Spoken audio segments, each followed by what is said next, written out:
तो हाँ भाई करें शुरू। तो फाइनली हमने 4 लाख रुपए का मैक स्टूडियो बाय कर लिया है और भाई ये 4 लाख रुपए का अभी तक की चैनल पे सबसे महंगी अनबॉक्सिंग होने वाली है। और इतनी महंगी चीजें तो आपको अंदाजा लगी गया होगा कि किडनी से काम नहीं चलने वाला।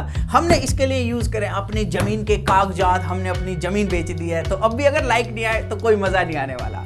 खैर इस डब्बे की कीमत ही सिर्फ 4 लाख रुपए। अभी इसकी जो डिस्प्ले है वो 1.6 लाख रुपीज की है। साथ ही हमने इसका कीबोर्ड अलग से बाय करा है एंड माउस अलग से बाय करा है। हमको जिंदा मत छोड़ो सालो।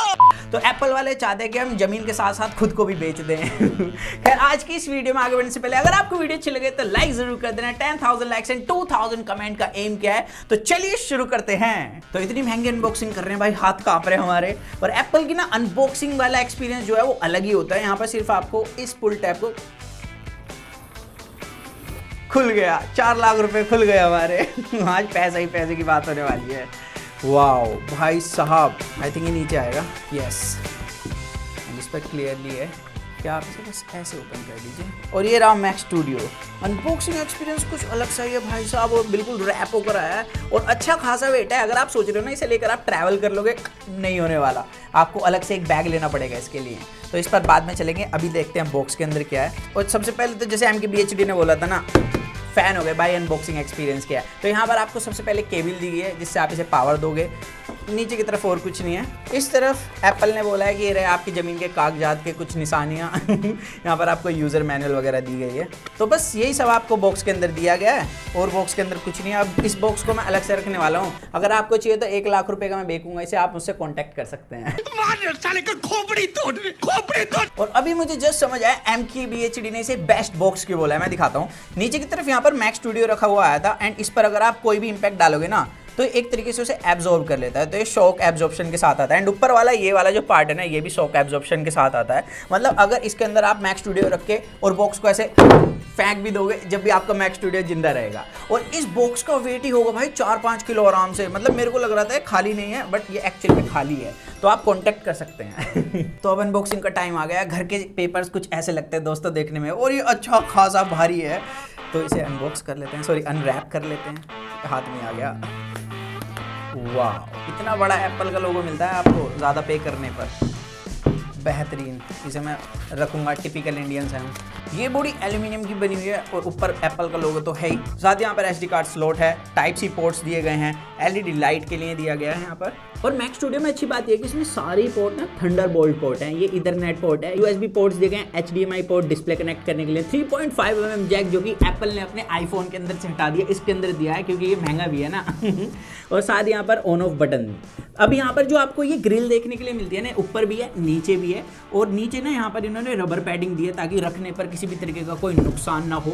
और ये क्या करता है कि नीचे से हवा लेता है एंड यहाँ से गर्म हवा छोड़ता है ताकि ये गर्म ना हो। अब नेक्स्ट हमारे पास है कीबोर्ड। भाई मैक स्टूडियो के साथ कीबोर्ड नहीं आता तो हमने कीक्रॉन का कीबोर्ड बाय करा है। K2 वर्जन 2 है और ये काफी कम प्राइस पर मैकेनिकल है, वायरलेस है और साथ ही RGB है और इसे MKBHD भी यूज करता है। तो चलिए हम अनबॉक्स करते हैं। यहाँ से इसे अनबॉक्स किया जाएगा। मैं अपने रामपुरी को लेकर आता हूँ।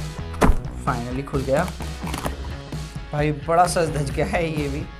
कीबोर्ड पर बाद में चलेंगे, पहले अंदर का सामान देख लें, वो ज़्यादा इंपॉर्टेंट होता है। ये कुछ बेसिक इन्फॉर्मेशन मिल जाती है। यूज़र मैनुअल, कैसे यूज़ करना है आपको कीबोर्ड। बाकी एक्स्ट्रा यहाँ पर कीज़ दी गई हैं हमें। और यहाँ पर आपको केबल मिल जाती है इन केस आपको वायरलेसली यूज़ ना करना हो। ये Type-C to USB एंड इसकी क्वालिटी बहुत ज़्यादा सही है। तो इस कीबोर्ड का तो काफ़ी नाम सुना है, आप देख भी लेते हैं कैसा है। भाई पहले तो साइज़ बहुत ज़्यादा कॉम्पैक्ट है, मतलब आप इसे लेकर ट्रैवल तो कर सकते हो। वाओ, मतलब बिल्ड ना बहुत सॉलिड लग रही है एंड जो कलर कॉम्बिनेशन मैंने लिया है क्या ही कहें, मतलब मजा ही आ रहा है। तो फॉरेन क्रिएटर की आपने मैक स्टूडियो की काफी वीडियो देखी होंगी, तो यहाँ पर हम बेंचमार्क की बात नहीं करेंगे। यहाँ पर हम बात करेंगे क्यों हमने मसाला बाय किया है। और साथ ही हमने बाय करा है Logitech का MX Master 3 माउस। अब काफी लोग पूछने वाले हैं भाई एप्पल कितना सारा मसाला लिया है लेकिन कीबोर्ड और माउस एप्पल की क्यों बाय नहीं करे। तो एक तो इनके फीचर्स मेरे को ज्यादा अच्छे लगे, दूसरा इनका प्राइस भी कम है एप्पल के कंपेरिजन में। तो इसकी वजह से आपके भाई ने ये दोनों चीजें बाय की हैं। और मैं एक चीज दिखाना चाहूंगा आपको, लाइक आप इन दोनों ही चीजों को ना 3 डिवाइस से कनेक्ट कर सकते हो विद इन सिंगल क्लिक और बहुत तेजी से एक दूसरे से कनेक्ट होते हैं। मैं आपको दिखाना चाहूंगा। तो अभी आप देख सकते हैं कीबोर्ड कनेक्ट है मैक स्टूडियो से, लेकिन हमें इसमें कनेक्ट करने के लिए क्या करना है, FN1 और ये उससे कनेक्ट हो गया। तो भाई ये बहुत ही तेजी से कनेक्ट होता है। इसी तरीके से माउस भी कनेक्ट होता है। नीचे की तरफ आपको बटन दिया गया है, ये 3rd नंबर डिवाइस से होगा, ये फर्स्ट नंबर हमारा क्या है, मैकबुक, और 2nd नंबर मैक स्टूडियो, और बहुत ही तेजी से कनेक्ट होता है। इसी वजह से आपके भाई ने ये चीजें बाय करी हैं। साथ ही जो कीबोर्ड है ना, इसकी RGB लाइट और इसके RGB पैटर्न बहुत ही ज्यादा कमाल के, अलग से ही फील देता है एडिटिंग के अंदर।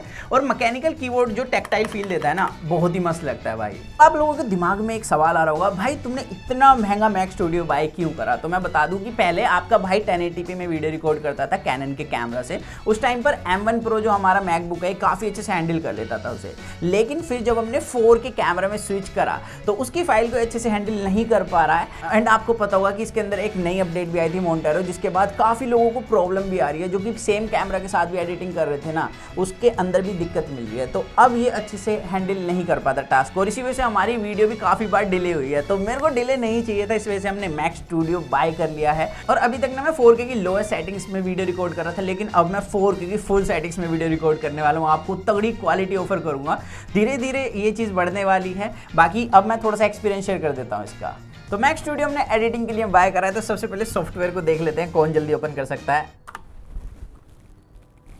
मैक स्टूडियो ने भाई क्लिक करते ही खोल दिया, इसने अपलोड करी है फाइल। और एक चीज़ मैं दिखाना चाहूँगा आप लोगों को, ये जो फाइल है ना यहाँ पर, ये ना बिल्कुल लोडिंग टाइम नहीं लेता। और मैकबुक के अंदर क्या है ना, जब मैं टाइमलाइन को जूम इन जूम आउट करूँगा तो देखो लोडिंग टाइम कितना ज़्यादा लेता है ये। और वहीं पर मैक स्टूडियो की बात करें तो मैक स्टूडियो के अंदर आप देख सकते हैं भाई काफ़ी कम लोडिंग टाइम लेता है ये, और ये काफ़ी ज़्यादा फास्ट फील हो रहा है इसके कंपैरिजन में। इवन ये रो फुटेज है जिसके अंदर आपका भाई रिकॉर्ड करने की सोच रहा है फाइल्स को, तो यहाँ पर कलर ग्रेडिंग के मामले में भी मैंने देखा है कि मैक स्टूडियो ज़्यादा बेटर परफॉर्म कर रहा है M1 Pro के कंपैरिजन में। और M1 Pro के अंदर क्या है ना, पूरा हैंग हो जाता था लैपटॉप, तो अभी मैक स्टूडियो के अंदर मेरे को अभी तक तो कोई इशू नहीं मिला। अभी एक ही दिन हुआ है मुझे इसे यूज़ करते हुए, एंड कलर ग्रेडिंग में भी बहुत मज़ा आ रहा है। अब यूट्यूबर के लिए ना एडिटिंग के साथ साथ एक्सपोर्ट टाइम भी इंपॉर्टेंट होता है, बिकॉज कभी कभी हमें जल्दी वीडियो डालनी होती है भाई आप लोगों के लिए। तो मैं दिखाता हूँ कौन जल्दी से एक्सपोर्ट कर सकता है। तो यहाँ पर दोनों के अंदर रो फुटेज है और हमने दोनों के अंदर सेम फाइल डाली हुई है, सेम कलर ग्रेडिंग के साथ। तो यहाँ पर देखते हैं कौन जल्दी एक्सपोर्ट कर सकता है। 3, 2, 1 गो। ओ भाई इसने खत्म कर दी, और इसके अंदर आप देखो कितना सा हुआ है अभी तक एक्सपोर्ट। ओ भाई ये तो बहुत ही ज़्यादा फास्ट है, मतलब प्लॉट के कागज काम आ रहे हैं। तो यहाँ पर ये तो छोटी फाइल है और अभी तक इसने नहीं करी है एक्सपोर्ट, आप देख सकते हैं यहाँ पर। तो ये तो छोटी फाइल थी, मज़ा नहीं आया। अब हम करेंगे बड़ी फाइल को एक्सपोर्ट, और यहाँ पर ये अपकमिंग वीडियो है।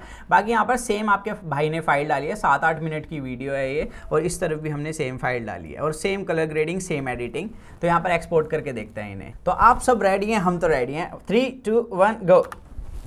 और मेरे को देखना है कि बड़ी फाइल कितनी तेज़ी से करेगा भाई मैक स्टूडियो में भाई कितनी तेज़ी से हो रहा है, आप देख सकते हैं। बाकी मैं दिखाता हूँ ये कहाँ पर पहुँचा। मैक स्टूडियो के अंदर 25% हो चुका है, और मैकबुक के अंदर सिर्फ 3-4% हुआ है। तो कितना बड़ा डिफरेंस है यहाँ पर। मैक स्टूडियो के अंदर 52%। मेरे को लग रहा है ये फिर से जीतने वाला है, लग क्या रहा है, बहुत ही ज़्यादा बड़ा डिफरेंस है। बहुत तगड़ी एडिटिंग मशीन है भाई ये मैक स्टूडियो। 100% ख़त्म प्रोजेक्ट आ गया। यहाँ पर सिर्फ 12% ही अभी तक इसने एक्सपोर्ट करी है फाइल। तो मैं कह सकता हूँ जो पैसे हैं ना वो अभी तक मेरे को वर्थ लग रहे हैं। तो रेंडरिंग स्पीड में तो मेजर डिफरेंस देखने के लिए मिला है। यहाँ पर 10 टाइम्स डिफरेंस था, और किडनी हमारी हार गई प्लॉट के कागजों के कंपैरिजन में। और डिफरेंस होगा भी क्यों नहीं भाई, इतना महंगा है मैक स्टूडियो।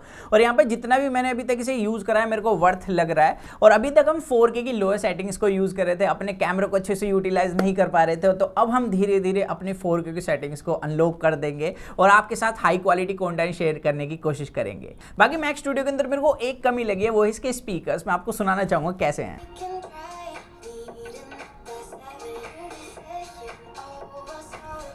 और मेरे को ऐसा लगता है कि जो एप्पल के स्पीकर है, मतलब आईफोन के स्पीकर है ना 13 प्रो मैक्स के, वो इसे पक्का टक्कर दे देंगे। और किसी एडिटर को ना थोड़ी सी ज़्यादा साउंड चाहिए, हालांकि इसमें 3.5 mm जैक दिया गया है, आप हेडफोन यूज़ कर सकते हैं। बट स्पीकर ना मेरे को लाउड इतने नहीं लगे जितना कि एक एडिटर को चाहिए। तो बस ये था आज की इस वीडियो के अंदर। ये मेरा एक फर्स्ट इंप्रेशन था मैक स्टूडियो के बारे में। बाकी मैं इसका रिव्यू जरूर लाऊंगा क्योंकि मैं इस पर ही एडिटिंग करने वाला हूँ। और अगर आपको वीडियो अच्छी लगे तो लाइक कर देना, चैनल पर पहली बार है चैनल सब्सक्राइब कर देना मेरे दोस्त। तो मिलते हैं जल्दी कूल और एक्साइटिंग वीडियो में। तो जब तक के लिए John Mac to watch your heart, stay in with that and box guys.